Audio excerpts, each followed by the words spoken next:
Hello guys, aalis na ako. Magpapamedical ako ngayon. So, Hello mga soy! Nakuha ko nga ang nakapag-medical pa sa Canada. Para at least, pagdating ng LMIA ko, makakapunta na ako sa border. Dahil nga may pasok yung mama ko, ako lang mag-isa ang pumunta. No ko, may nga ligaw-ligaw ko. Napakabilis nga ng medical, kaya naman nagpunta na ako agad kung saan ako magpapablood test. Yan, ang dami ko talagang nadadaanan ng mga homeless dito sa Canada. Nakabahan nga ako kasi bago na naman ako sa lugar. O ini mamangutang na ako na naman. Grabe nga, sa building na to, grabe, walang katapusang paglalakad. May mga nakasulat naman sa mga dingding, pero talagang hindi ko makita. Laban nyo naman nilalakaran ko, ako mundili. Sige lang, lakad, takbo ang ginawa ko kasi medyo tatakot ko. Baloy naman, matatakot din ko. Nakakatawa nga ako, lulusot ako sa isang lugar, tapos lalabas. Ay, no ko, akala ko, no, karina ako may papara. Yung para bang yun sa movie, na ikot ka lang ng ikot, pero walang pinatutunguan. Patuloy lang ako sa paglalakad at minsan nagtatanong din kaso yung iba hindi nila talaga alam din. Sige lang, lakad lang ako ng lakad, biras ko rin. May napagtanungan nga ako, sabi niya dire-diretso ka, sige lang. Ayun nga, at dumire-diretso nga ako at sa wakas may nakikita na nga ako at eto na nga nakarating din sa wakas. Hiwa-hiwalay nga, iba dun sa medical, iba dito sa blood test at iba din dun sa x-ray. Ayan nga yung ginawa kong medical, pero no ko, may expired yata yung medical, alaring milyari kasi nga sabi nila pinamigay na daw ang aking LMIA. Ang tagal kong naghintay, what if kaya hindi ako umuwi? Ano kayang nangyari? Ano nga ba kaya ang dahilan? Bakit ko binulin Para sa mga anak ko din naman siguro. Ewan ko kung bakit ganito ang kapalaran ko dito sa Canada. Sinusuka talaga ako. Kung kailan ako nakauwi, doon ako nabigyan ng LMIA. Ay, no ko, Kumain na nga lang tayo nitong paborito kong Tim Hortons. Sige lang, isda. Buti ka pa, walang problema. Langoy ka lang ng langoy dyan. Pagkatapos nga ng medical, ayun guys, ito yung pinagkakaabalahan ko na ngayon hindi ko na napapanood. Kahit paulit-ulit lang ang ginagawa namin ng mama ko, masaya ako dito. Lalo na palakad-lakad, patakbo-takbo at papunta-punta dito. Bilihan dito sa top 100. Ay no ko, hindi ko na nga alam, hindi ko na mabilang kung ilang beses kami pumunta dito. Ulit-ulit din ang pagkain namin nito. No ko, mas kinoka rin ko. At paulit-ulit din kami pumupunta dito sa Marlboro, dito sa TNT. Ilang beses na din kami pumunta pabalik-balik dito. Hindi kami nagsasawa. Mama ko kasi sobrang paborito niya yung mais, kaya dinadayo talaga namin dito. Dahil nga galing ako sa Halifax, kaya namamahalan ako dito sa lobster, hindi ako makibili-bili. Mama ko, kahit wala ng pera, nililibre pa niya ako at sinusigurado na kumakain ako ng masarap. Ayan yung problema ng mama ko kapag umaakyat, sobrang sakit ng tiyan niya. Kaya pag naglalakad kami, nagpapahinga-pahinga muna kami para ma-relax siya. Ayan, at lalakad na naman ng paulit-ulit, walang katapusan. Tinitikim niya nga sa akin itong chicken na to at manyaman niya pa pinkin Jollibee. Sa sobrang sarap nga, ayan, hindi ko tinigilan. Kahit dumating na yung trend, tumatakbo at kumakain pa din ako. Tawang-tawa nga siya sa akin. Nuko, nera sa akin tingbie. Ay, nuko, yung vloggeries. Ay, nakakalungkot naman. Hindi ko na pala matitikman tong chicken na to. O, making muli kapag dala mo ko Asip naman. Pag uuwi ka kasi sa Pilipinas, galing sa Canada, hindi lang oras ang binibilang, kundi araw. Kasi nga, syempre may mga layover ka pa. Syempre para mura. Ay, nuko, memoksi ko talaga. Sa sobrang sarap nito, mapapatakam talaga kayo sa akin. O, diba? Penyubo kepo. Naghihintay pa talaga ako dyan sa LMIA ko, kaya wala pa akong balak umuwi dyan.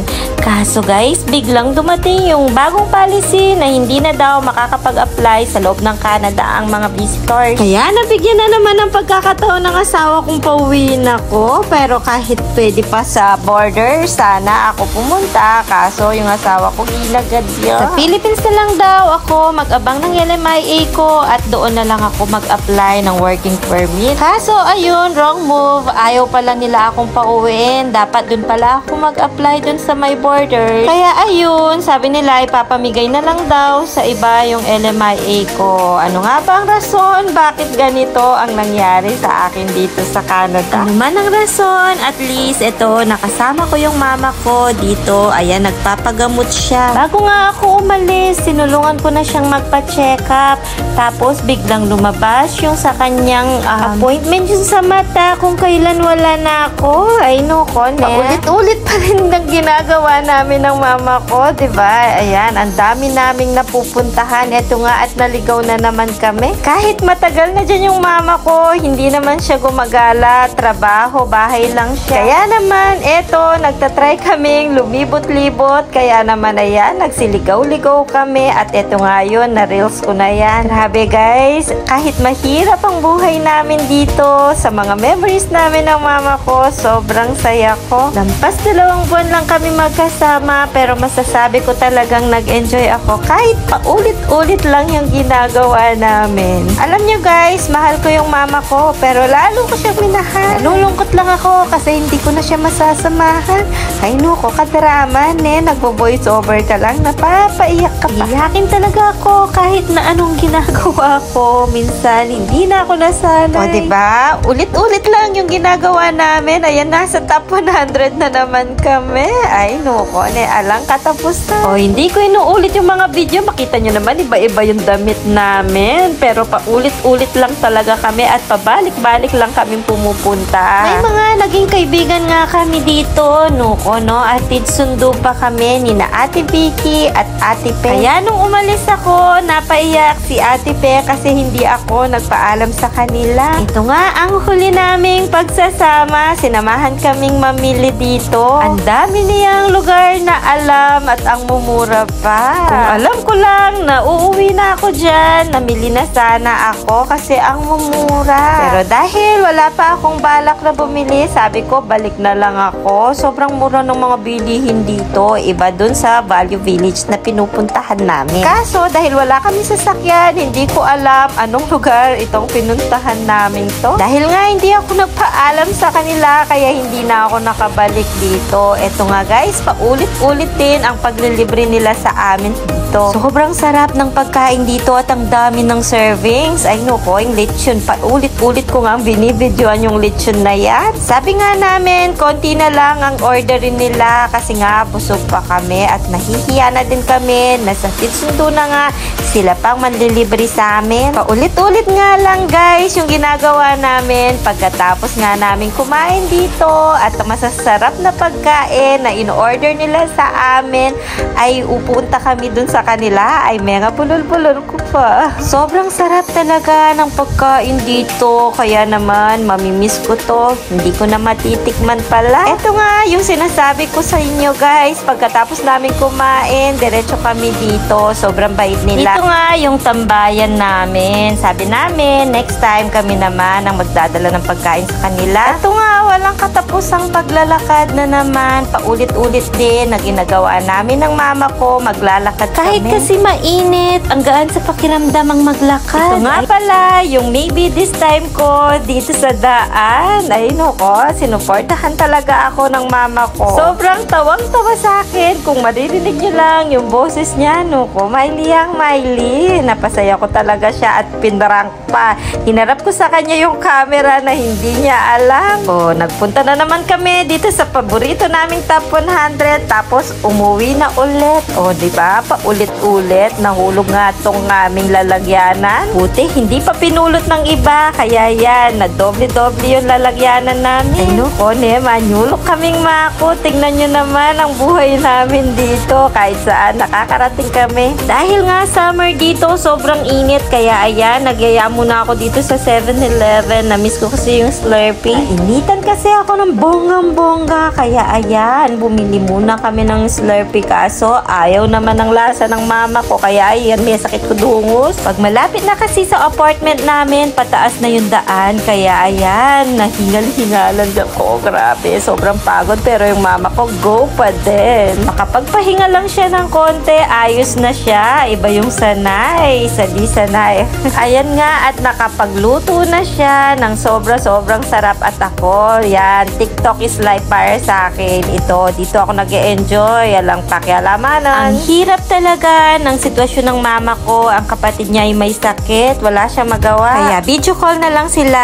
Ito nga guys, alam ko na dyan na uuwi na ako. Kaya naman, nalulungkot na ako. Ito nga yung sinasabi kong napilit na ako ng asawa ko at may ticket na ako dyan. Kaya ito, tinatry namin ng mama ko na may makatulong sa amin. Hinanap namin kung saan siya nag-file ng bankruptcy. Kaya lang, wala na pala yun sa lugar kung saan siya nag-apply dati. Ay noko, bulol talaga. Pupuntahan sana namin to para at least makapag-apply ng Alone Canada yung mama ko at least pagkatapos ng kanyang bankruptcy ngayon 2025. Kaso ayun, iba na daw yung office nila kaya wala rin kaming nagawa. Kaya pumunta na lang kami sa Dollarama at namili ng mga candy. Grabe yung mama ko, oh. Sabi ko wag na siyang bumili ng para sa akin kasi mamimili din ako pero wala. Eto at pinilit niya din, ininsist niya at binili niya rin ako ng mga candies. Ang dami ko nga ang gustong bilhin kaso wala naman akong naging trabaho dito kaya ayan, dinala ko na lang kung ano yung madadala ko, yung mga binili ko dati. Eto nga, nandito naman kami sa TNT, o diba? Paulit-ulit. Sabi ko naman sa inyo, paulit-ulit lang yung mga pinupuntahan namin ng mama ko dito. Pero kahit paulit-ulit lang, hindi naman ako nagsasawang nagbi-video. Kayo na lang magsawang manood kung ba panoorin nyo nga hanggang dito. Hinihintay nga namin sina Ate Vicky kasi sabi namin kami naman ang taya ngayon at nag-order nga kami kay Nanay Lolit. Dahil nga paborito ni Ate Pe yung kanyang palabok. Kaya naman, ayan, nag-order kami ng palabok sa Nanay Lolit. Ito nga at naghihintay nga kami sa kanila at susunduin pa talaga kami. Pagkasundo nga sa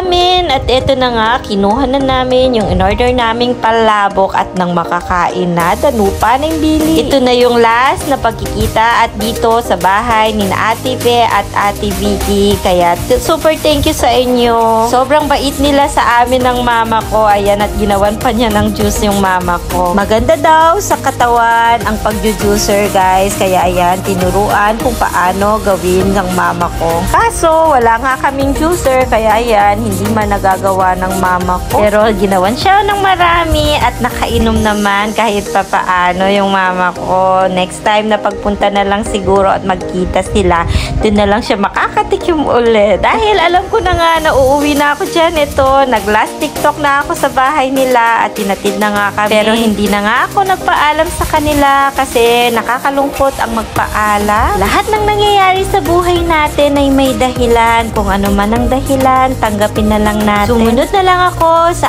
agos ng buhay. Ang importante, gawin ko tong masaya. Grabe, habang tulog nga yung mama ko, hindi ako makatulog. Nagka-countdown ako. Eto nga, at tinulungan ko. Last lakad na namin ng mama ko ng malayuan. Na talaga naman binibidyohan ko siya. Mamimiss ko talaga siya. Ito na pala yung last lakad ko dito. Diba? Kaya sobrang dami ng memories namin ng mama ko. At ito ang hindi ko pagsisisihan sa pagpunta ko dito sa Canada. At least nakagawa kami ng maraming memories. Oo, mahal ko yung mama ko. Pero lalo ko siyang minahal. Ay, Diyos ko. Lalo ko siyang naintindihan. Yung nagbo-voice over ka lang pero naiiyak ka ay kanyaman. Ay, noko, mga na naman. Pag iiyak ka, pagkain ang harapin mo. Diyos ko, kanyaman na rin. Ngayon lang kami nagpunta dito pero talaga naman nag-enjoy ako dito sa Linas. Nadadaanan ko lang ito. Bakit ngayon lang ako napadpad? Eh di sana balik-balik ako dito para kumain lang ng pizza na masarap na to. $4 yan, guys. Sobrang sarap. Grabe, nag-enjoy talaga ako sa mga pagkain dito sa Canada. Ito yung mamimiss ko din. At syempre, yung mama ko. Pero dahil may 30 days na bakasyon yung mama ko at binulugan niya talaga yung ticket na yon, malayo pa. Malapit na kasi ang kanyang birthday. Kaya dito sa Pinas siya magbe-birthday, guys. At alam niyo ba, guys, nag-trending talaga yung mama ko dito sa TikTok. Sobrang dami ang nag-concern sa kanila at nagmahal sa kanya. Maraming salamat po sa inyong lahat. Hanggang dito muna.